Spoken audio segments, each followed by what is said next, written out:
Hi, it is the book traveller talking to you today from the beach in Nice, Côte d'Azur, south of France. It is boiling here today, and France and most of Europe are in the middle of an extreme heat wave, so temperatures over 40 degrees Celsius today. So, not the day for wandering around the beautiful sights to see here in Nice. It's just too warm for that. You melt on the spot. So, I thought I'd come down to the beach, have a dip in the sea, which is absolutely beautiful, and then I'm now planted to the beach here to read you another chapter of The Wager. We're into part five, the final part of the book. So the survivors have made it to Brazil, and been quite extraordinary scenes for them, being welcomed by the people, but now we're into the final stage, which is called Judgement. So, chapter 22, a literary rebellion. I should say that the approach path into Nice Airport is around the bay today onto one of their southwesterly runways. So, quite often you might see a plane flying overhead. Hope you can hear me over that. Anyway, here we are, chapter 22, a literary rebellion. One evening, John Bulkley went with a companion for a walk in the Brazilian countryside, relishing his newfound freedom. When they returned to the house where they were staying, they noticed that the locks of the doors had been broken. The two men gingerly stepped inside. Objects were scattered about Bulkley's bedroom as if someone had been rummaging around. Bulkley heard a noise and turned just as two intruders leapt towards them. One struck Bulkley, and Bulkley struck him back. After a violent struggle, the assailants fled into the darkness. Bulkley had recognised one of them. He was a fellow castaway who was known to do the bidding of John King, the boatswain, who, during the mutiny on Wager Island, had punched Captain Cheap in the face. The intruders had been clearly searching Bulkley's quarters, but what could they possibly want from a gunner who was now destitute? Bulkley felt so uneasy that he moved with his closest companions into another lodging house in a fishing village. Here we thought ourselves safe and secure, he observed. A few nights later, a gang of men appeared banging on the door. Bulkley refused to open it, declaring that it was the improper season of the night, but they kept on banging, threatening to break in. Bulkley and his party ran around the lodging house, looking for weaponry, but they could find nothing to defend themselves, and so they sneaked out the back, climbing over a wall to escape. One member of the gang had told Bulkley what they were after, his journal. Bulkley had been the only person to keep a contemporaneous account on the Wager Island, and King and some of his allies apparently feared what it might divulge about their roles in overthrowing Captain Cheap. The lives of the former castaways were once again at risk, only now the danger was not from the natural elements but from the stories that they would tell the Admiralty. There was still no news of Cheap and his party, and it seemed unlikely they would ever emerge to tell their side. But what if they did? And even if they never returned, someone in Bulkley's group might offer a conflicting account, one that implicated his compatriots in order to spare himself. As the sense of paranoia deepened, Bulkley wrote that he'd heard King had vowed either to compel us to deliver up the journal or to take our lives, and an official in Brazil remarked how strange it was that people who had undergone so many hardships and difficulties could not agree lovingly together. The forces unleashed on Wager Island were like the horrors inside Pandora's box. Once unlocked, they could not be contained. Lieutenant Baines was particularly worried as the ranking officer in the group. Bulkley got word that the lieutenant had whispering to officials in Brazil that any blame for what had happened to Captain Cheap lay with Bulkley and Cummins.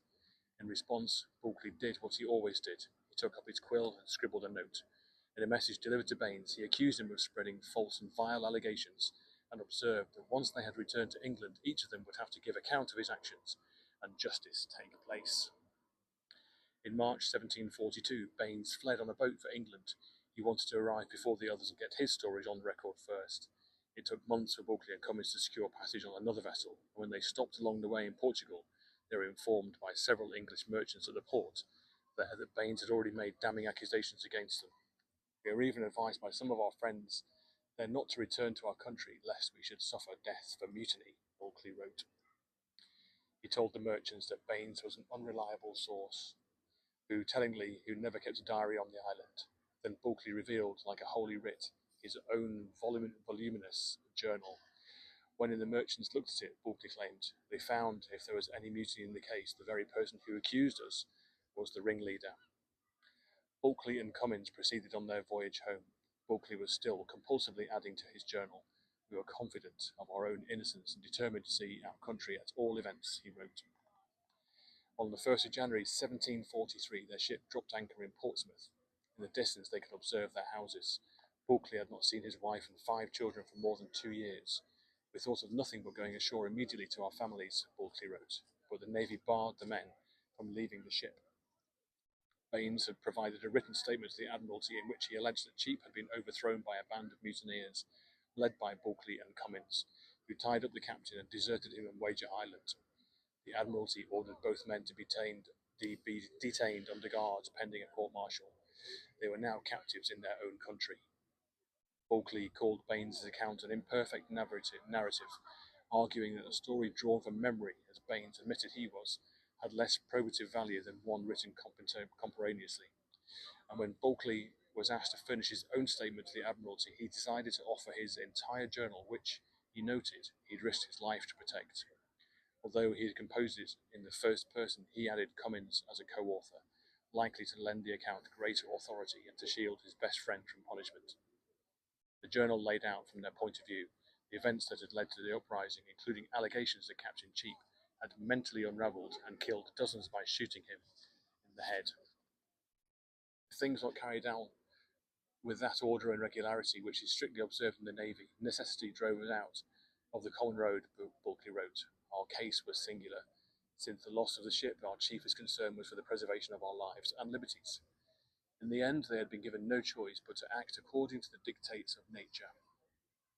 When Bulkley submitted the journal, he also handed over the supporting legalistic documents that had been drafted on the island, documents that Baines himself had conspicuously signed. The Admiralty seemed overwhelmed by the materials, and the journal on which the men's fates rested lay for some time in its offices. Finally, Bulkley wrote, the office sent him back the journal with an order to make an abstract by way of narrative that it might not be too tedious for their lordships' perusal. Bulkley and Cummins promptly distilled their account, turning it in with a note that said, we have strictly complied with the desire of the unfortunate Captain Cheap, whose last injunction was to give a faithful narrative to your lordships. Members of the Admiralty found themselves confounded by the competing versions of events and decided to postpone the investigation at least until Cheap could be officially pronounced dead. Bulkley and Cummins, meanwhile, were released after 2 weeks in confinement. Our families had long given us for lost, Bulkley wrote, and they looked upon us as sons, husbands and fathers restored to them in a miraculous manner. Yet until the judicial case was resolved, Bulkley and his party remained in a kind of purgatory. They were denied their pay for the expedition and prevented from being employed again in His Majesty's service. After surviving the loss of the ship and combating with famine and innumerable difficulties, a remnant of us are returned to our native country, Bulkley wrote. But even here we are still unfortunate, destitute of employment, almost without support. Bulkley, now desperate for money, received an offer to bring a merchant ship from Plymouth to London. He sent a letter to the Admiralty pleading to be allowed to travel for the job. Though he thought it was his duty to accept, he wrote, he would not do so without approval, lest your lordships should imagine I had flown from justice. He added, I am willing and desirous of abiding by the strictest trial of my conduct in regard to Captain Cheap, and hope to be left on the earth, and hope to live to see him face to face, but in the meantime do hope I am not left to be left on the earth to perish. The Admiralty granted him permission, but he remained impoverished. He lived with a constant fear that at any moment he and other surviving castaways might be summoned to trial and sentenced to death. When Bulkley was a castaway, he had stopped waiting around for others in power to display leadership, and now, months after his return to his native island, he decided to launch another kind of rebellion, a literary one. He began plotting to publish his journal. Bulkley would shape the public's perception, and just as he had on the island, rally the people to his side. Anticipating that some would consider the journal's publication a scandal, it was common for senior officers to release narratives of their voyages, but not a mere gunner, he wrote, a preface to preempt criticisms of his decisions. Among other things, he argued that it would be unfair to presume that he and Cummins, given their status, could not possibly have produced such an exacting work. We don't set up for naturalists or men of great learning, Bulkley wrote, but he noted, persons with a common share of understanding are capable of committing to paper daily remarks of matters worthy their observation, especially of facts in which they themselves had so large a share. We only relate such things as could not possibly escape our knowledge, and what we actually know to be true. He also dismissed the potential complaint that he and Cummins did not have the right to divulge the secrets of what had happened to them and their crew. It has been hinted to us as if publishing this journal would give offence to some persons of distinction. We can't conceive how any transactions relating to the wager, although made ever so public, can give offence to any great man at home. Can it be any offence to tell the world that we were shipwrecked on the wager when all people knew it already? Don't they also know that we went abroad with hopes of acquiring great riches, but are returned home as poor as beggars? He went on. When persons have surmounted great difficulties, it is a pleasure for them to relate their story, and if we give ourselves this satisfaction, who has any cause to be offended? Are we, who have faced death in so many shapes, to be intimidated, lest we should give offence to the Lord who knows whom? Bulkeley struck a similar populist tone in defending his and Cummins' conduct on the island. He wrote that many had condemned them for being too busy and active for persons in our stations, but it was only because of their actions that anyone had made it back to England. After reading the journal, he argued people would be able to judge for themselves whether he and Cummins deserved any punishment. Our confining the captain is reckoned an audacious and unprecedented action, and our not bringing him home with us is reckoned worse, but the reader will find necessity absolutely compelled us to act as we did. Bulkeley acknowledged that the authors of sea narratives like to enhance their reputations by fabricating marvellous tales. He insisted, though, that he and Cummins had taken care to deviate from those by having a strict regard to truth.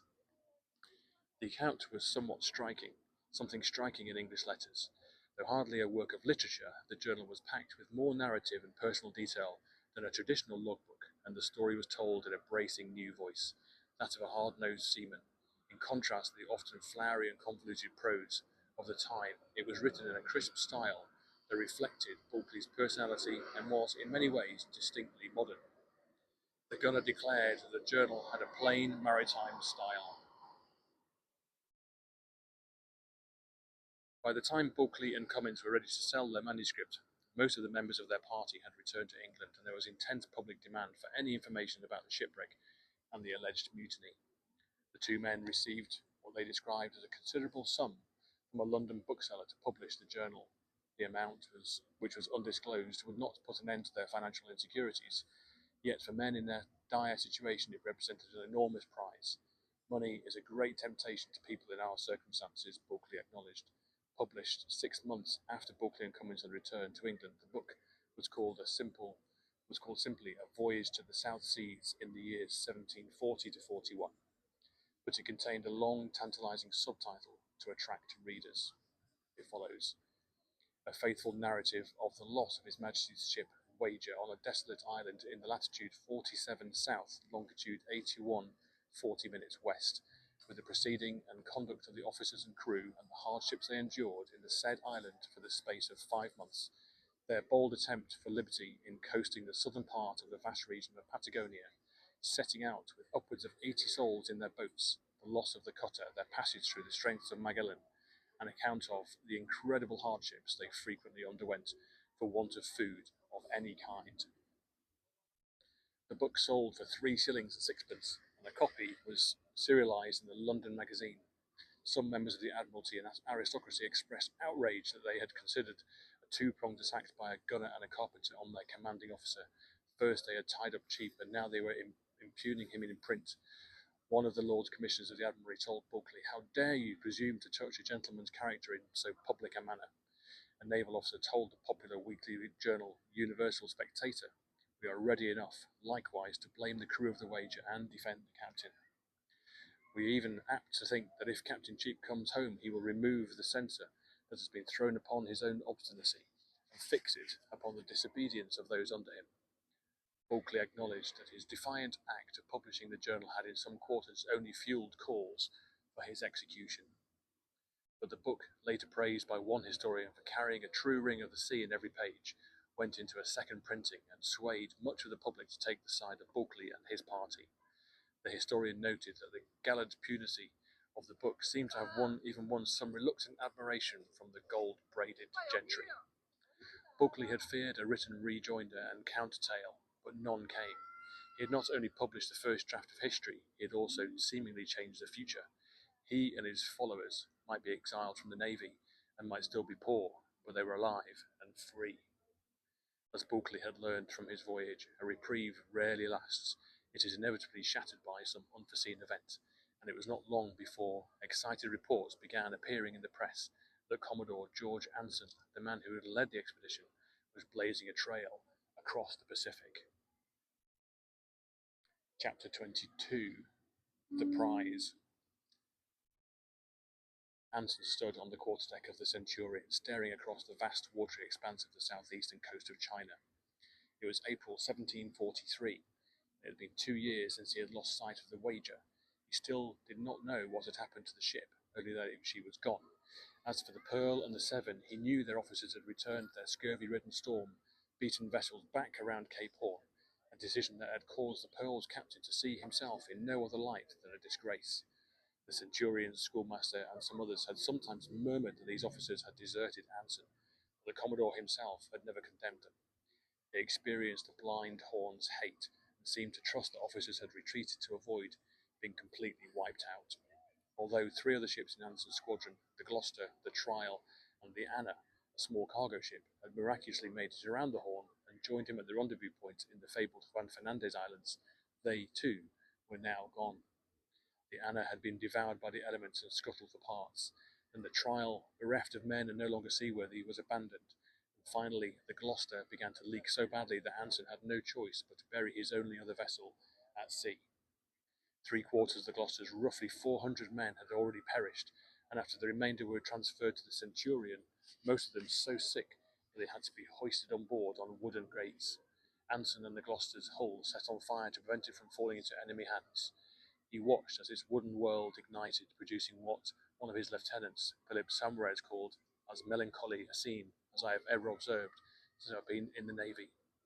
The Trial's former purser, Lawrence Milchamp, who was now on board the Centurion, wrote to the Gloucester she burnt all night, making a most grand, horrid appearance.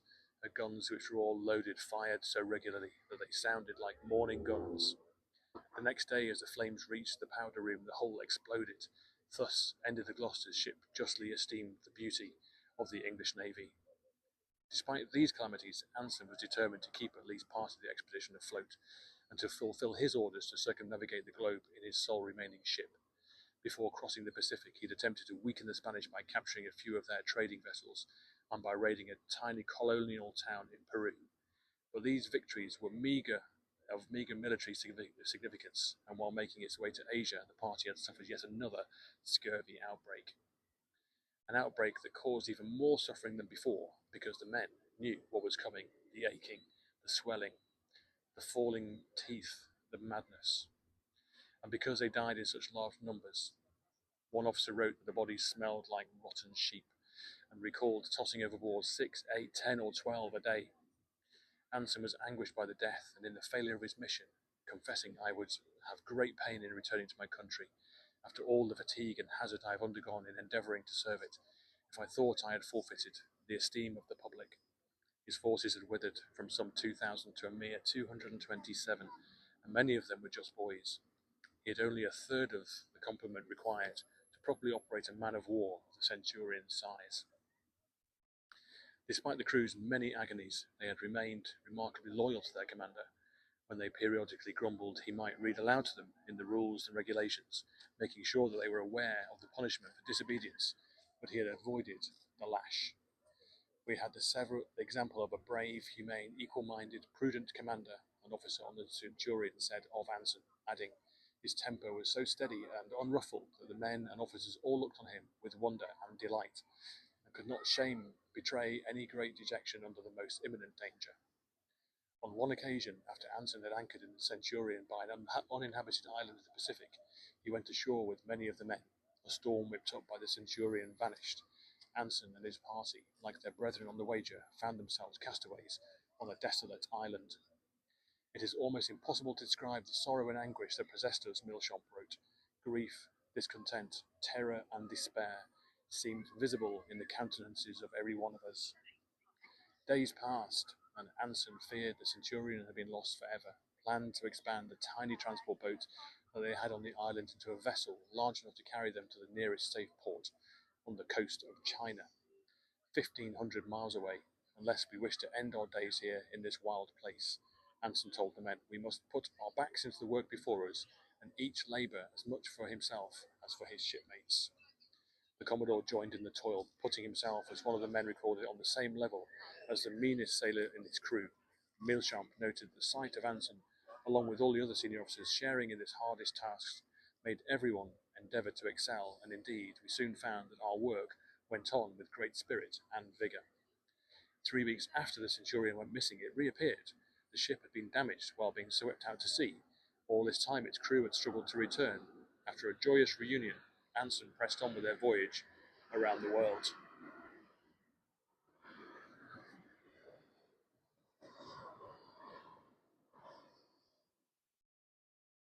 Now, while sailing through the South China Sea, Anson summoned his men on deck and climbed onto the roof of his cabin to address them. The party had recently stopped in Canton, where they had repaired and resupplied the Centurion, and where Anson had let it be known that he intended to return to England at last, bringing an end to their doomed endeavour. The governor of Manila in the Philippines had passed on to the King of Spain a report that the English are tired of their venture, having accomplished nothing. Peering down from the cabin roof, Anson shouted, "Gentlemen, and all of you, my gallant lads, forward! I have sent for you now that we are once more clear of the shore, to declare to you where we are bound." He paused, then cried, "Not to England." Anson, that inscrutable card player, revealed that all his talk about heading home had been a ruse. He had studied the timing and patterns that the Spanish galleon historically followed on its route, and he had gathered further intelligence from sources in China. Based on all his information, he suspected that the galleon would soon be off the coast of the Philippines, and he planned to try to intercept it. After all, their squadron's blood, this was their chance to strike a blow against their enemy and obtain the valuable treasure sail said to be on board. He dismissed the fearsome tales that the Spanish galleons had hulls so thick they were impenetrable to cannon fire, yet he acknowledged that their adversary would be formidable. Looking at his crew, he declared that the spirit that had carried them this far, and that had helped them weather the gales of Cape Horn and the ravages of the Pacific, that spirit in you, my lads, would be enough to prevail. One naval historian later described Anson's gambit as an act of desperation by a commander who faced professional ruin, a last throw by a gambler who had lost it all. The crew waved their hats and gave 3 loud cheers, promising to share with him victory to death. Anson turned the Centurion towards Samar Island, the third largest in the Philippines, about 1,000 miles to the southeast. He had the men drill constantly, firing their muskets at objects hung like disembodied heads from the yardarms, running cannons in and out and practicing with cutlasses and swords in case they had to board the enemy's ship. When all these drills were done, Anson made everyone do them again, faster. His edict was simple: prepare or perish. On May 20, as a lookout spotted Cape Espiritu Santo, the northernmost point of Samar Island, Anson immediately ordered members of the crew to furl the topgallant sails so the ship would be harder to spy from a distance. He wanted the edge of surprise. For weeks under the beating sun, he and his party cruised back and forth in hopes of spotting the galleon. One officer wrote in his logbook, exercising our men at their quarters in great expectation. Later, he added, keeping in our stations and looking out, but after a month of exhausting drills and searching in the sultry heat, the men were losing hope of seeing their quarry. All hands began to look very melancholy. Lieutenant Samaret wrote in his logbook, on June 20, the dawn broke at 5:40 a.m. As the sun crept over the sea, a lookout shouted that he'd seen something far out to the southeast. Anson, on the quarterdeck, picked up his telescope and glassed the horizon. There, on the jagged edge of the sea, he spied several white specks, topgallant sails. The vessel, miles away, bore no Spanish flag, but as it came further into focus, he had no doubt that it was the galleon, and she was alone. Ordering all hands to clear the decks for action, Anson gave chase. Our ship immediately grew into a ferment, Milchamp noted. Every man was ready to assist, and everyone thought the thing could not be well done without his having a hand in it. For my part, I thought they would all have run mad with joy. They knocked down cabin partitions to make more room for the gun crews, dumped overboard any livestock that was in the way, and tossed any unnecessary timber that might shatter under fire and rain down lethal splinters. Sand was sprinkled on the decks to make them less slippery. Men working the cannons were given rammers and sponges, and priming irons and horns and wads, and in the case of fire, tubs of water. Down in the magazine room, the The gunner and his mates distributed gunpowder to the powder monkeys, who they ran up the ladders and through the ship, making sure not to trip and cause an explosion before the battle had begun. Lanterns were extinguished, and so the galley was stove. In the bowels of the orlop deck, George Allen, who had begun the voyage as a 25-year-old surgeon's mate and through attrition became the chief surgeon, prepared with his loblolly boys for the expected casualties, building an operating table from sea chests, organising bone saws and bandages, and lay on the floor a sail canvas that would prevent his men from slipping on blood. The Spanish called the galley Our Lady of Covadonga. The men inside it must have recognised they were being chased, but they did not attempt to flee, perhaps because of the courage or perhaps because they did not expect the centurion to be in any condition to fight. They were under the command of an experienced officer, Geronimo Montero, who had served on the Covadonga for 14 years. He had orders to defend the treasure-filled ship to the death, and if necessary to blow it up before it fell into enemy hands. Montero called the Covadonga and headed boldly towards the Centurion. The two vessels approached each other on a collision course. Anson peered through his telescope, trying to access the enemy's strength. The galleon's gun deck extended 124 feet, 20 feet shorter than the Centurion's, and compared to the Centurion's 60 cannons, many of which fired 24-pound balls, the galleon had only 32 guns, the largest mere 12-pounders. In terms of firepower, the Centurion was clearly superior. But Montero had one crucial advantage. His ship was carrying 530 people, 300 more than the Centurion, and the men on the Covadonga were generally healthy. For all of Anson's potent gunnery, he lacked sufficient hands to operate his full arsenal while maintaining enough crew to manage the ship. He decided to deploy only half of Centurion's guns, those on the starboard side, which was safe to do now, though he knew there was no second Spanish ship to attack his other flank. Still, he did not have enough crewmen to handle all the starboard guns, so rather than assign at least 8 people to operate each cannon, as was customary, he designated just 2. Each pair would be strictly responsible for loading and sponging the muzzle. Meanwhile, several squads, each consisting of about a dozen people, would be tasked with sprinting from gun to gun, running them forward and lighting them. Anson hoped that this approach would allow him to maintain a continuous blaze of fire. The Commodore made one other tactical decision.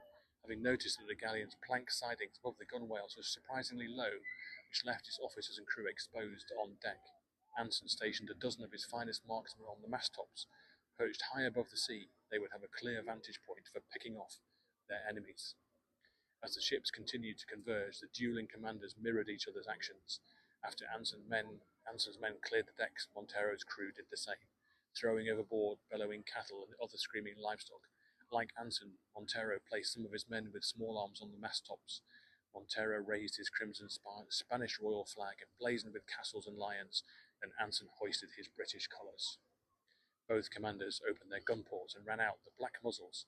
Montero fired a shot, and Anson replied with his own. The blasts were meant merely to rattle the other side, given the inaccuracy of cannons. They were still too far away to truly engage. Shortly past noon, when the two ships were about 3 miles apart, a storm arose. Rain rifled down, and winds boomed, and the sea smoked with mist. God's own battlefield. At times, Anson and his men lost sight of the galleon, though they knew it was out there, moving with all its metal. Afraid of a stealthy broadside, they scoured the sea. Then a cry went out, "It's over there!" and the men glimpsed before it vanished again. Each time the galleon emerged, it was closer. 2 miles away, then 1, then half a mile. Anson, not wanting to engage the enemy until it was within pistol shot, ordered the men to hold their fire. Every blast must count. After the excitement of the chase, there was now an unnerving stillness. The crew knew some of them might soon be missing, an arm or a leg, or worse. Suarez, the lieutenant, noted that he hoped to face death cheerfully whenever duty called on him. Some of Anson's men were so anxious their stomachs cramped. The rain stopped, and Anson and his crew could clearly see the black mouths of the galleon's cannons. The ship was less than 100 yards away. The wind dropped, and Anson tried to maintain enough sail to manoeuvre, but not so much as to make the ship unruly, or to give the enemy lots of large targets that, if hit, could cripple the Centurion.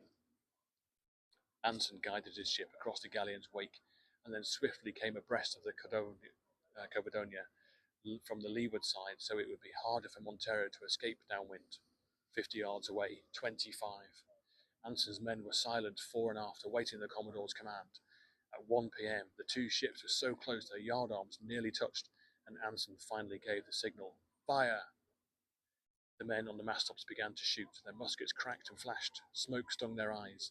As the barrels recoiled and the Centurion's masts swayed with the rolling ship, they braced themselves with ropes to keep from plunging into an inglorious death.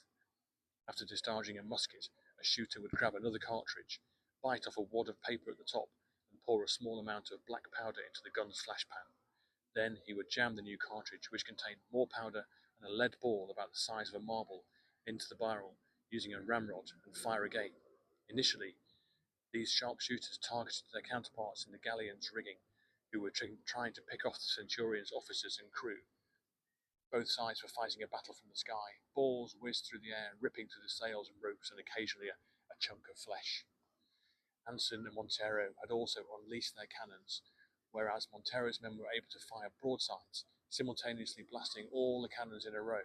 Anson's crew relied on his unconventional system to set off the guns in rapid succession. The moment after a squad on the Centurion discharged a cannon, the men ran the gun back in, closed the porthole to shield themselves from incoming fire. Then the two loaders began to swab the sizzling barrel and prepare the next round, while the squad raced onto another loaded cannon, priming it and pointing it, and lighting the match, then jumping out of the way before they became casualties of their own recoiling 2-ton weapon. The guns rattled and roared, the breeches strained and the decks shook. The men's ears ached from murderous ringing, and their faces were powder blackened. Nothing was to be seen but fire and smoke, nor heard but the thunder of the cannon, which was fired so quickly that it made one continued sound, Milsham noted. Anson watched the unfolding battle from the quarterdeck, his sword in hand. Through the choking smoke he detected a flickering on the galleon's stern. A stretch of netting had caught fire. The flames were spreading, creeping halfway up the mizzenmast.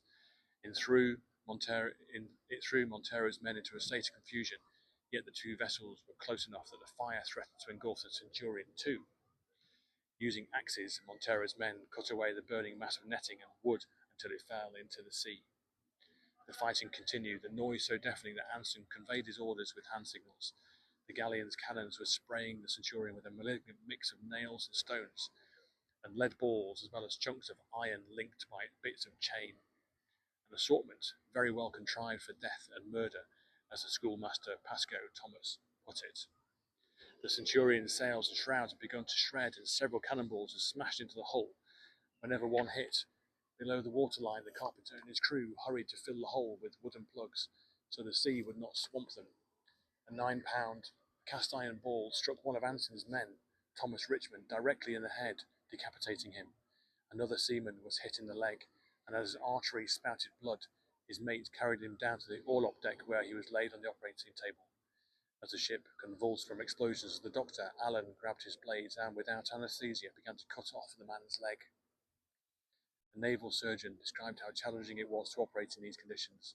At the very instant when I was amputating the limb of one of our wounded seamen, I met with an almost continual interruption from the rest of his companions, who were in the like distressful circumstances, some pouring forth the most piercing cries to be taken care of, while others seized my arms in their earnestness of being relieved, even at the time I was passing the needle for securing the divided blood vessels by a ligature.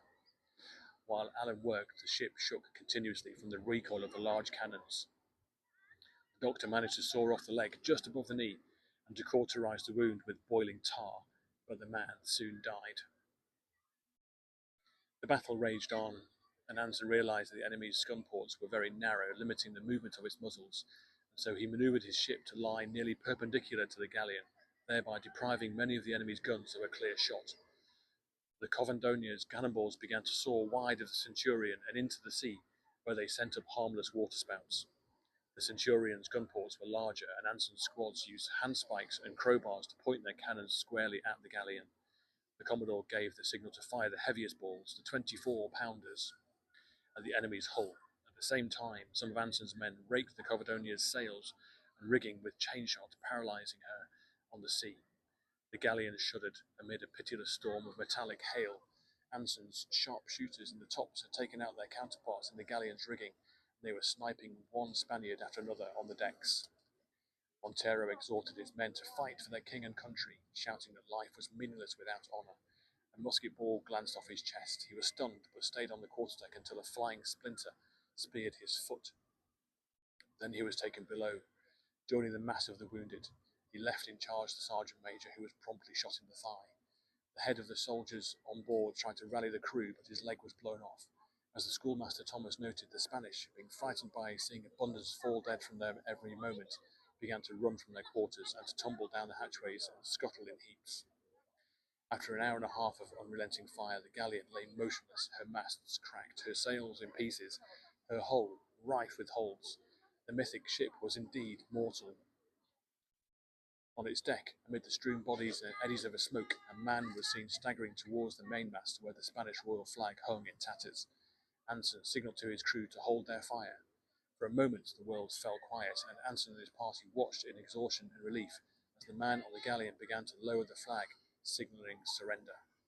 Montero, who was still below and unaware of what was happening on the deck, told an officer to quickly detonate the powder room and sink the ship. The officer replied, "It's too late." Anson dispatched Lieutenant Saumarez with a party to take possession of the galleon. When Saumarez stepped on board the Covadonga, he recoiled at seeing its decks promiscuously covered with carcasses, entrails, and dismembered limbs. One of Anson's men confessed that war was lawful to anyone with a humane disposition. The British had lost just 3 men. The Spanish had seen nearly 70 killed and more than 80 injured. Anson sent his surgeon across to help attend to their wounded, including Montero. Saumarez and his party secured the prisoners, assuring them they would be treated well because they had fought with honour. Then descended with lanterns into the galleon's smoky hold. Storage bags and wooden chests and other containers were stacked on top of one another, disordered from the battle. Water had seeped inside from gouges in the ship's hull. The men opened a bag, but found only cheese. When a man pressed his hand deep into the soft, fatty substance, though, he felt something hard. Treasure. The party examined a large porcelain vase. It was filled with gold dust. Other bags were stuffed with silver coins, tens of thousands of them, no, hundreds of thousands of them, and the chests abound with more silver, including hand-wrought bowls and bells, and at least a ton of virgin silver. Everywhere the party discerned more riches. Jewels and money were tucked under floorboards in the false bottoms of sea chests. Spain's colonial plunder was now Britain's. It was the largest treasure ever seized by a British naval commander, the equivalent today of nearly $80 million. Anson and his party had captured the greatest prize of all the oceans. A year later, on June 15, 1744, after removing the treasure and circling the globe in the Centurion, Anson and his men finally returned to England. The other British military offensives during the War of Jenkins' Ear had been largely grisly failures, and the conflict was at a stalemate. The taking of the galleon would not change the outcome, but here, at last, the news of victory, Great Britain's triumph, as one headline put it. Anson and his men were greeted by jubilant throngs when they arrived in London. The officers and crew led a procession with the bundles of silver and gold carted on 32 heavily guarded wagons. A share of the prize money was given to each seaman, about £300, some 20 years' worth of wages. Anson, who was soon promoted to Rear Admiral, was awarded about £90,000, the equivalent today of $20 million. As a band sounded French horns and trumpets and kettle drums, the party marched over Fulham Bridge and through the city streets, past Piccadilly and St James's. At Pall Mall, Anson stood beside the Prince and the Princess of Wales, peering out at the delirious crowds, a scene that one observer compared to the Roman Games. As the historian N.A.M. Roger had noted, it was a treasure of the galleon triumphantly paraded through the streets of London, which did something to restore battered national self-esteem. A sea ballad was later composed, with the lines, "The wagon loads of money come, and all taken by brave Anson." Amid all the hoopla, the scandalous wager affair seemed to blissfully fade away, but almost 2 years later, on a March day in 1746, a boat arrived in Dover, carrying a thin, stern man with eyes fixed like bayonets. It was the long-lost Captain David Cheap, and accompanying him were the Marine Lieutenant Thomas Hamilton and the midshipman John Byron. Oh dear, trouble ahead. Chapter 23 next. And wait and find out what Captain Cheap has got to say about the whole affair. My word, it is so hot here. Hope you've enjoyed the reading. I just want to show you some of Nice. You see